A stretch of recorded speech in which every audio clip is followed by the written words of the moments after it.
Video content has been made available for information and educational purpose only. Unidirectional trade strategy is a copyright content of IFMC.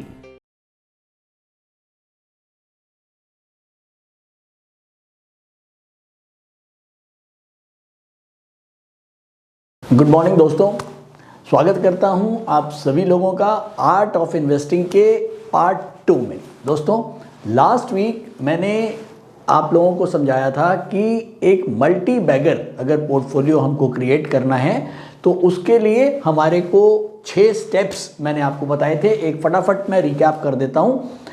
पहला step मैंने बताया था knowledge and trust in your economy. आपको knowledge तो होनी ही चाहिए, लेकिन सबसे पहली बात आपको ट्रस्ट होना चाहिए उस इकोनॉमी पर जहां आप इन्वेस्ट करने जा रहे हैं। अगर आप हिंदुस्तान में हैं तो आपको हिंदुस्तान की इकोनॉमी के ऊपर ट्रस्ट होना चाहिए कि ये इकोनॉमी बढ़ने वाली इकोनॉमी है, तभी आप लॉन्ग टर्म के लिए आप कोई भी पोर्टफोलियो जो तैयार करने जा रहे हैं वो आप तैयार कर सकते हैं। दूसरा पॉइंट मैंने बताया था बैलेंसिंग ऑफ पोर्टफोलियो। ऐसा नहीं है कि आप पैसा लेके आए और आपने स्टॉक मार्केट में डाल दिया, नहीं, आपको बैलेंस करना बहुत ज़रूरी है। मुझे एक टाइम के ऊपर कितना पैसा स्टॉक में डालना है, कितना पैसा डेट में डालना है, केवल 2 ही चीज़ें हैं, स्टॉक और डेट। यहाँ डेट को मैं मिला के चल रहा हूँ, चाहे वो एफडी हो, चाहे वो बॉन्ड्स हो, चाहे वो गोल्ड हो, उन सबको मैं जो जहाँ पर एक जो रिटर्न है बहुत कम होता है, जैसे गोल्ड है, गोल्ड में बहुत कम रिटर्न है, एफडी है, बॉन्ड है, फिक्स रिटर्न्स है, तो मैं मोटे तौर पे मान के चल रहा हूँ ये इक्विटी से अलग है। तो आपको ये बैलेंस करना बहुत ज़रूरी है। अगर आप किसी भी समय लाख रुपया लेके आ रहे हैं तो आपको कितने % पैसा इक्विटी में रखना है। सबसे बड़ा क्वेश्चन होता है ये इन्वेस्टर का कि सर मुझे कितने पैसे लगाने चाहिए। दोस्तों, आप जितना भी पैसा लेके आ रहे हो अकॉर्डिंग टू निफ्टी की पीई जो मैंने आपको लास्ट वीक बताई थी, अकॉर्डिंग टू निफ्टी की पीई जो मैंने आपको लास्ट वीक बताई थी, जब भी जिस मोमेंट पे आप जितना पैसा लेके आ रहे हो इसके हिसाब से आप वो शेयरिंग कर दो। एग्जाम्पल के लिए अगर निफ्टी की पीई इस समय 20 चल रही है और मैं 100 रुपया मार्केट में लेके आया कि मुझे इन्वेस्ट करना है, तो मैं सीधे सीधे 70 रुपये स्टॉक्स में डालूंगा और 30 रुपया डेट इंस्ट्रूमेंट में रखूंगा। डेट का मतलब हो गया, चाहूँ तो मैं एफडी में डाल दूँ, चाहूँ तो मैं बॉन्ड्स में डाल दूँ, फिक्स रेट ऑफ इंटरेस्ट आएगा। ये पैसा पार्क करने के लिए है और ये पैसा कब काम आएगा, ये पैसा कब काम आएगा, ये एक इम्पॉर्टेंट सवाल है। दोस्तों, स्टॉक मार्केट कभी भी एक जैसा नहीं चलेगा। स्टॉक मार्केट में हर 1 साल, 2 साल, 5 साल, पता नहीं कब एक बड़ी मूवमेंट ऐसी आएगी जो अनएक्सपेक्टेड होगी। जैसे हमने देखा 2020 में कोरोना आया, 14,000 13,000 का इंडेक्स सीधा 7,000 आ गया। तो ऐसे मोमेंट पे जब मार्केट ज़बरदस्त तरीके से क्रैश करता है तो हमारी किट्टी में अलग से कुछ पैसा होना चाहिए, इसीलिए हम उस पैसे को अलग निकालते हैं। अब होगा क्या कि आपने जब जब पैसा अलग निकाला हुआ है, डेट में डाला हुआ है, तो कभी भी मार्केट में एक मेजर क्रैश आएगा तो आप इस पैसे को लिक्विडेट कर सकते हो वापस स्टॉक में और आपका पोर्टफोलियो एक बहुत बढ़िया तरीके से बैलेंस हो जाएगा। आप ये ना समझें कि हमको बहुत वेट करना पड़ेगा, पता नहीं वो दिन कब आएगा। दोस्तों, हिंदुस्तान क्या, ये ग्लोबल इकोनॉमी है, बहुत जल्दी कुछ ना कुछ हमको बड़ी चीज़ें, घटनाएं देखने को मिलती हैं जो पहले भी हुई हैं और आगे भी होंगी। अगर मैं पुरानी बात करूं, 1992 हर्षद मेहता, 2001 आईटी बबल, 2008 सब प्राइम का जो फॉल आया था, इन सारे फॉल्स के अंदर 50 से 60% मार्केट लुढ़का है। और अभी दूर नहीं 2020 कोरोना, जब भी 50% तक मार्केट लुढ़क गया था। तो दोस्तों, बहुत स्पष्ट सी बात है, हमको अगर मार्केट में एक मल्टी बैगर पोर्टफोलियो तैयार करना है तो वो केवल और केवल एक डिसिप्लिन के साथ और सोची समझी रणनीति के साथ ही हो सकता है। ऐसा नहीं हो सकता कि मैं पैसा लाऊं और डालता चला जाऊं, ये तो समुंदर है, आप जितना पैसा लाएंगे उतना उसके लिए कम है। आपको ये बैलेंसिंग बहुत इंपॉर्टेंट है। मेरे ख्याल में एक पोर्टफोलियो मल्टी बैगर बनाने के लिए आपको राइट टाइम पे, राइट जगह पे हमेशा मार्केट में होना चाहिए। ऐसा ना हो जिस दिन मार्केट गिरे आप उस दिन मार्केट में ना हो। तो दोस्तों, ये बैलेंसिंग ऑफ पोर्टफोलियो सबसे इंपॉर्टेंट पार्ट है मल्टी बैगर पोर्टफोलियो क्रिएट करने के लिए।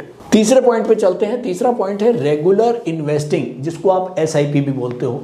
दोस्तों लगातार इन्वेस्टेड रहना है, हमको मार्केट में पैसे डालते रहना है। जैसे गुल्लक होती है ना, उसके अंदर आप डालते रहते हैं, फोड़ते नहीं हैं, और आप लगातार उसमें पैसा जमा करते रहते हैं। फिर एक टाइम आता है कि उस गुल्लक को जब आप फोड़ते हैं तो उसमें से कुछ मिलता है। लेकिन अगर आप स्टॉक को लेते रहेंगे, बेचते रहेंगे, तो आप एक बड़ा पोर्टफोलियो कभी भी क्रिएट नहीं कर पाएंगे। पैसे डालें और भूल जाएं, और वही पैसा डालें जिसकी आपको ज़रूरत नहीं है।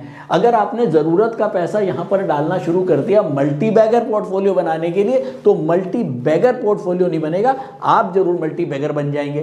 तो दोस्तों, कहने का मतलब यह है कि अगर आप एक मल्टी बैगर पोर्टफोलियो बनाना है तो बहुत ही तरीके से और पेशेंस के साथ आपको बनाना पड़ेगा, और ये एक दिन में तैयार भी नहीं होगा। ये over a period of time ये मल्टी बैगर पोर्टफोलियो तैयार होगा। जो आप सोच रहे हो कि मैं 15-20 साल के लिए एक अच्छा पोर्टफोलियो बनाऊं, उसको बनाने में एक महीना नहीं लगेगा। उसको बनाने में भी आपको कम से कम 3 से 4 साल 5 साल लग जाएंगे। तो बहुत आराम से, इत्मीनान से बनाएं, कोई जल्दी नहीं है।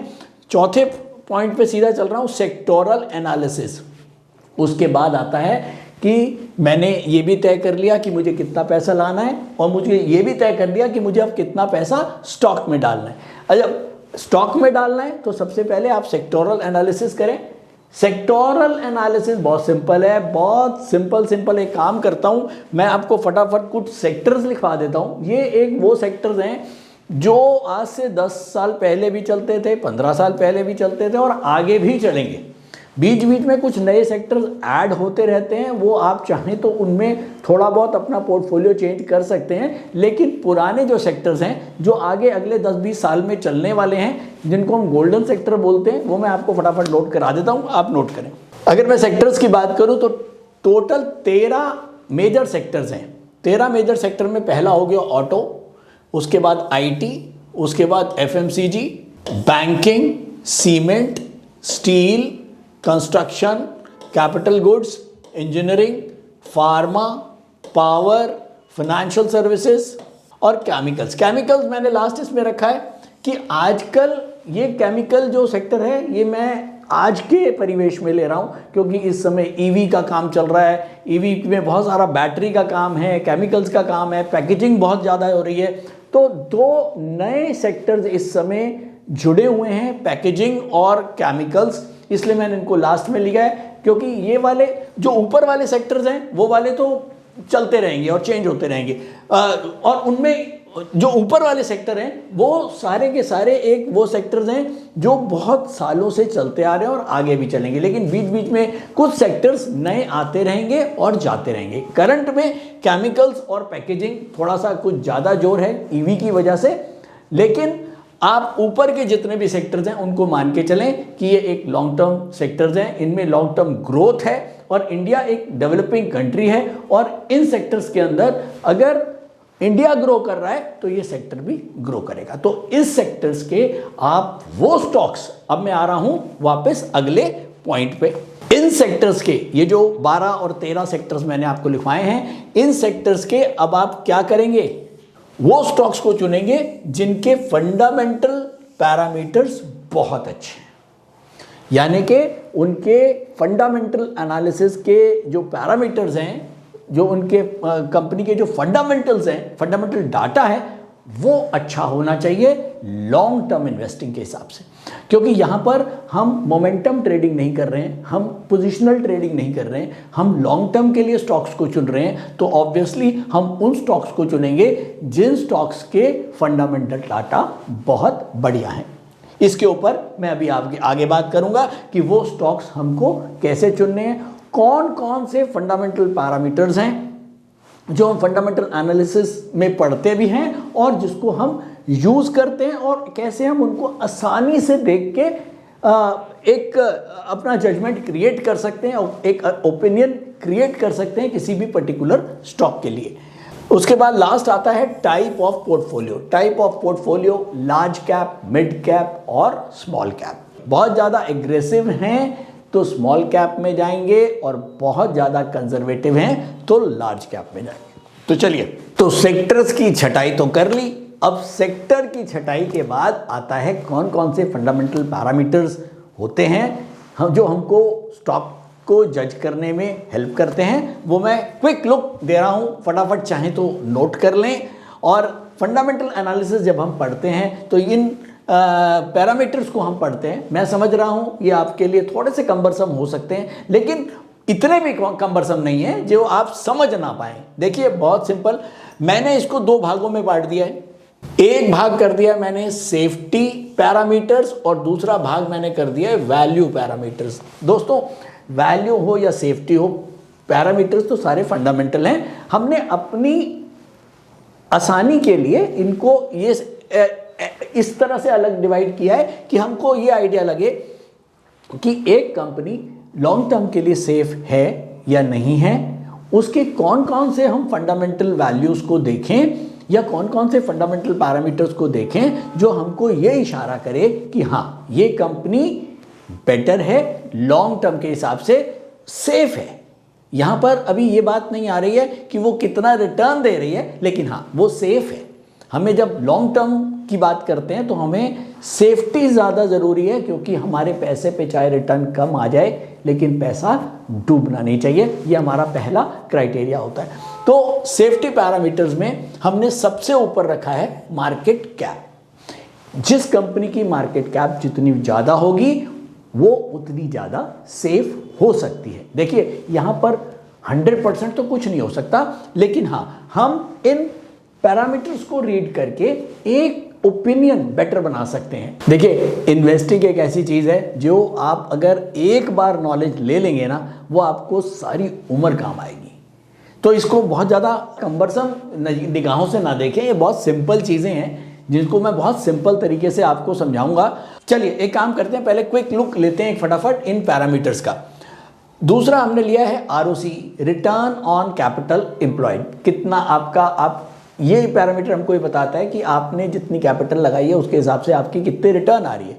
वो कंपनियां जिनका कैपिटल कम है, रिटर्न ज़्यादा है, तो ऑब्वियसली वो बेटर कंपनी है। दूसरा, फिर तीसरा नंबर आता है रिटर्न ऑन एसेट्स। आपकी जितनी एसेट्स है उसके ऊपर आप कितना रिटर्न कमा रहे हो। उसके बाद आता है डेट इक्विटी। आपकी इक्विटी के ऊपर आपका डेट कितना है, आपने कितना उधार लिया हुआ है कंपनी से, बैंकों से या कहीं और से, आप कितने डेट में हो। क्विक रेशो आपको बताता है कि आपकी कंपनी जो है वो कितनी कैश रिच है। इंटरेस्ट कवरेज रेशो बताता है कि आपने जो लोन लिए हुए हैं उनका इंटरेस्ट आप जो चुका रहे हो उतने प्रॉफिट्स भी आपको आ रहे हैं कि नहीं। ऑपरेटिंग प्रॉफिट मार्जिन, जिसको हम OPM बोलते हैं, कि आपके जो मार्जिन्स हैं, जो ऑपरेटिंग प्रॉफिट है वो बेटर हैं या नहीं है, आपको प्रॉफिट्स आ रहे हैं या नहीं आ रहे हैं। चेंज इन FII होल्डिंग, ये एक अच्छा पॉइंट है कि FII होल्डिंग अगर बढ़ रही है तो ऑब्वियसली वो कंपनी बेटर है। FII होल्डिंग कम हो रही है तो वो कंपनी को हम कुछ कम स्कोरिंग दे सकते हैं, क्योंकि FII उन्हीं कंपनियों को खरीदेगा जहां पर उनको कुछ अच्छा होता हुआ नजर आता है। सेम आता है अगला point, change in promoter holding. अगर प्रमोटर अपनी होल्डिंग बढ़ा रहे हैं तो ऑब्वियसली वो कंपनी बेटर है। Change in DII holding, DII अगर किसी कंपनी में अपनी होल्डिंग गिरा रहे हैं तो ऑब्वियसली वो कंपनी कुछ गड़बड़ है उस कंपनी में। उसके बाद आता है अर्निंग यील्ड, उस कंपनी की अर्निंग यील्ड जो है वो कैसी हैं।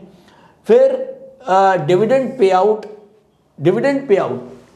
एक कंपनी कितना डिविडेंड पे आउट दे रही है। एक कंपनी 100 रुपये का डिविडेंड पे आउट दे रही है, एक कंपनी 90 रुपये का पे आउट डिविडेंड पे आउट दे रही है, तो ऑब्वियसली जो कंपनी ज़्यादा दे रही है इसका मतलब वो ज़्यादा डिसबर्स कर रही है, वो ज़्यादा जो उसके शेयर होल्डर्स हैं उनके तरफ ज़्यादा इंक्लाइंड है, मैनेजमेंट और बेटर है। उसके बाद प्रमोटर होल्डिंग ज़्यादा है तो ऑब्वियसली वो कंपनी ज़्यादा सेफ होएगी। FII होल्डिंग, DII होल्डिंग भी हमको यही बताती हैं कि वो कंपनीज जिनमें FII DII की होल्डिंग ज़्यादा है वो कंपनीज ज़्यादा सेफ हैं। अल्टमैन वैल्यू एक वैल्यू है, वो आप अभी शायद यहाँ नहीं समझ पाएंगे। एक रिसर्च एनालिस्ट थे अल्टमैन, उन्होंने जो है ये एक वैल्यू बनाया था, एक फॉर्मूला क्रिएट किया था जो ये बताता है कि लॉन्ग टर्म के हिसाब से कोई कंपनी कैसा परफॉर्म कर रही है। तो अगर ये वैल्यू ज़्यादा है तो वो कंपनी सेफ्टी पैरामीटर्स के हिसाब से बेटर है। उसके बाद आता है लिस्टिंग डेट। अगर लिस्टिंग डेट एक इंपॉर्टेंट पैरामीटर इसलिए है कि जो कंपनी जितनी पुरानी होगी उतनी उसकी सेफ्टी ज़्यादा होगी, और जिसकी लिस्टिंग डेट अभी 1-2 महीने पहले, 1 साल पहले हुई है, तो वो कंपैरेटिवली पुरानी कंपनी से हम उसको ज़्यादा सेफ नहीं मानेंगे। ऐसे ही हमने कुछ पैरामीटर्स, 15 पैरामीटर्स हमने बनाए हैं वैल्यू के। अभी आपने देखे 21 पैरामीटर जो हमने देखे थे ये थे सेफ्टी के। अब हम 15 पैरामीटर्स ऐसे ही देख रहे हैं वैल्यू के। सेल्स ग्रोथ, 3 साल की सेल्स ग्रोथ कंपनी की। इसके बाद inventory turnover, asset turnover ratio, change in promoter holding, change in DIA holding, change in FIA holding, PEG ratio. इनमें से बहुत सारी चीज़ें आपको शायद समझ में नहीं आएंगी, आप चिंता ना करें, मैंने केवल अभी आपको गो थ्रू करा रहा हूं। EV, EBITDA, dividend yield percentage, cash conversion cycle, PE, price to sell, price to book value, dividend pay out और पियोट्रॉस्की स्कोर। बेसिकली ये करीब 15 पैरामीटर्स हैं जो वैल्यू पैरामीटर्स हैं, और सेफ्टी के हमने आपको बताए 21। तो दोस्तों अब आप कहेंगे कि सर आपने इतना कुछ बता दिया लेकिन ये हमको समझ में नहीं आया। मैं समझ रहा हूँ ये समझ में नहीं आएगा इतनी आसानी से, तो इसीलिए हम इसको लाइव डेटा के माध्यम से समझेंगे। यूडीटीएस वीएसएम की हम हेल्प लेंगे। यूडीटीएस वीएसएम जो लर्निंग स्क्रीनर है फंडामेंटल्स का, वो ये आपको सारे पॉइंट्स जो हैं, सारे पैरामीटर्स बहुत सिंपल अंदाज में मैं आपको सिखाऊंगा कि किस तरह से हम किसी भी सेक्टर में से अच्छे फंडामेंटल स्टॉक्स को किस तरह से हम छांट सकते हैं। इन पैरामीटर्स को हम जब एक साथ, क्योंकि इन पैरामीटर्स को अगर हम अलग अलग किसी स्टॉक्स को देखेंगे तो शायद हम कंपैरेटिव एनालिसिस नहीं कर पाएंगे। तो दोस्तों आप इस एपिसोड में मेरे साथ जुड़े रहें आर्ट ऑफ इन्वेस्टिंग में। नेक्स्ट वीक से हम हर सेक्टर वाइज सेक्टर कवर करेंगे। नेक्स्ट वीक हम जो है एक सेक्टर को चूज करेंगे, चाहे वो ऑटो होगा, आईटी होगा, स्टील होगा, आप लोग कमेंट बॉक्स में लिख सकते हैं। उस सेक्टर के ऊपर हम जो भी स्टॉक्स हैं उनको लगाएंगे और इन पैरामीटर्स के हिसाब से चेक करेंगे या सीखेंगे कि किस तरह से हमको फंडामेंटल एनालिसिस करनी चाहिए और कैसे हम फंडामेंटल एनालिसिस के थ्रू अच्छे फंडामेंटल स्टॉक्स को छांट सकते हैं। तो दोस्तों नेक्स्ट वीक मुलाकात करूंगा और एक नए सेक्टर के ऊपर पूरी फंडामेंटल रिसर्च करेंगे। हाँ, आप लोग कमेंट बॉक्स में बहुत सारा जो भी आपको जिस भी सेक्टर के बारे में डालना है वो डालें, जिसके ऊपर सबसे ज़्यादा क्वेरीज होंगी उस सेक्टर को हम लेंगे। फाइनली एक इम्पॉर्टेंट अनाउंसमेंट, जो बच्चे दिल्ली नहीं आ सकते हैं, आईएफएमसी के साथ सीखना चाहते हैं इन्वेस्टिंग और ट्रेडिंग को, आप लोग हमारा लिट्स ज्वाइन कर सकते हैं, learn to invest and trade with simplicity. दोस्तों आप लोग वेबिनार के थ्रू लाइव वेब क्लासेस ले सकते हैं आईएफएमसी के मेंटर्स से। ख़ास तौर पे ये उन लोगों के लिए जो बच्चे बहुत दूर से आ रहे हैं, और शायद जो बच्चे आ रहे हैं वो तो ठीक है, लेकिन कई बच्चे ऐसे हैं जो बहुत दूर से आ नहीं पा रहे हैं दिल्ली। तो आईएफएमसी का प्रयास है कि हम आईएफएमसी उन बच्चों तक पहुँचे। तो बेसिकली आप सीखेंगे 20 दिन में किस तरह से हम इन्वेस्टिंग और ट्रेडिंग को सीख सकते हैं। तो 27 जनवरी से ये पहला बैच हम स्टार्ट कर रहे हैं, डिस्टेंस लर्निंग प्रोग्राम हमारा, और बिल्कुल अभी पहला बैच है। तो आप जो लोग भी इसमें एनरोल करना चाहते हैं वो कॉल करें नंबर्स के ऊपर, और 27 जनवरी हमारा फर्स्ट बैच स्टार्ट होने जा रहा है। Thank you so much. Stock trading के दौरान मुझे क्या खरीदना चाहिए और मुझे क्या बेचना चाहिए, मुझे कब खरीदना चाहिए और मुझे कब बेचना चाहिए, ये सवाल आपको परेशान करते हैं। तो चलिए सिंप्लीफाई करते हैं स्टॉक ट्रेडिंग को और निकालना सीखते हैं वो एक्यूरेट पॉइंट्स जहां हमें स्टॉक को बाय या सेल करना है। मेरे यानी मनीष तनेजा के साथ IFMC की यूडीटीएस स्ट्रैटेजी से। यूडीटीएस यानी यूनिडायरेक्शनल ट्रेड स्ट्रैटेजीज, जो है हर स्टॉक ट्रेडर की पहली पसंद, जो बनाती है स्टॉक ट्रेडिंग को सिंपल, एक्यूरेट और स्ट्रेस फ्री।